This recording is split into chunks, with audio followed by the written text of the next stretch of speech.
The aftermath of another deadly airstrike in Ukraine. The building was hit while people were sleeping in the early hours of this morning in the central city of Uman. Firefighters battled to save those trapped, local residents helping them out in a desperate attempt to clear the rubble. But those on the upper floors had little chance to escape the flames. We're all from one factory. We all settled here in 1993 when the house was first built. We were all as one. They're all gone now. My daughter's classmate lived on the 9th floor of the destroyed apartment block. I don't know. Praise God they're alive. It is a great tragedy. Russia claims it doesn't deliberately target civilians, but thousands have been killed in cities and towns across Ukraine since the start of the invasion. And it's unclear what Russia was targeting in this morning's strikes, which occurred far away from the front line. The Ukrainian military says it was able to shoot down all but 2 of the 23 cruise missiles fired by Russia. But in the southeastern city of Dnipro, like in Uman, the missiles found their target. A woman and her young daughter were killed when a residential building and a business were hit. Once again, emergency services left to tackle the huge fires caused by the attack. These strikes came as Kyiv announced it is ready for a counteroffensive against Russian forces in the areas it is occupying in the east, south and southeast. A move it hopes will change the dynamics of a war that has raged since Russia's invasion 14 months ago. Well, Ihor Zovka, who's the deputy head of President Zelensky's office, joins me now from Kyiv. Thank you very much for joining us. Can you tell us... Thank you for having me. I mean, strategically, the world has been waiting for Ukraine to mount a counteroffensive for weeks now. Is it coming soon?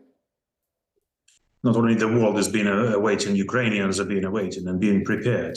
But in order to start the counteroffensive, we need enough support from our partners in Europe and the worldwide. Those partners who are already submitting to us weapons necessary to start the counteroffensive. You would not start the counteroffensive without enough artillery and ammunition. You won't start the counteroffensive without armored vehicles and tanks. So as soon as we have enough of this artillery to provide our brigades with this artillery and armored vehicles and tanks, we will definitely do it. So we need the support now. Is it that pledges made have not been fulfilled, or that you need more than has already been promised?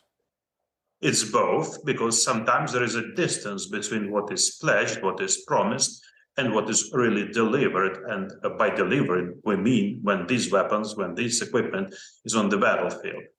But yes, we need more, because you know how intensive the fire coming from Russian Federation. Only if you take the eastern region of Ukraine, they are desperately trying to conquer Bakhmut for more than 9 months already, and they are not having the success because our armed forces are withstanding and even counteroffensive back. So yes, we need more. We need more long-range artillery in order to hit the Russian armed forces on the occupied territories of Ukraine. We do not need to hit the Russian territory, but we do need to hit the Russian military on our territory. We need this high artillery. We need fighter jets in order to then control the sky of Ukraine. So as soon as we have it, we will definitely do what is needed to be done, liberate the whole territory of Ukraine. Right. When you're talking, are you talking about maintaining the war the way it has been going for the last year, or are you talking about a decisive phase that could actually start bringing this towards some sort of conclusion? Oh, you witnessed that throughout the last year, we managed to have several successful counteroffensives in the northern Ukraine around Kyiv and other cities, in the eastern Ukraine around Kharkiv, and the southern Ukraine around Kherson. More than 40% of Ukrainian territory, which was captured during this open aggression, was liberated. So Ukrainian armed forces will be doing it the same way, where our armed forces are quite professional, quite equipped, and quite skillful, but under delivered by the weapons. Chinese negotiators will be arriving soon, we're told. So Beijing says. Are you hopeful that they might be able to make some progress? My president had a very rational, I would put it like this, conversation with President Xi.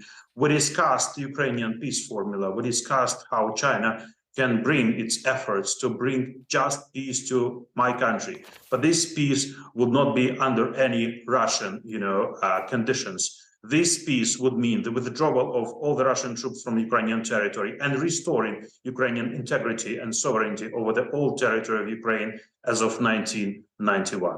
We will talk. Mr. Zhorka, thank you very much indeed for your time.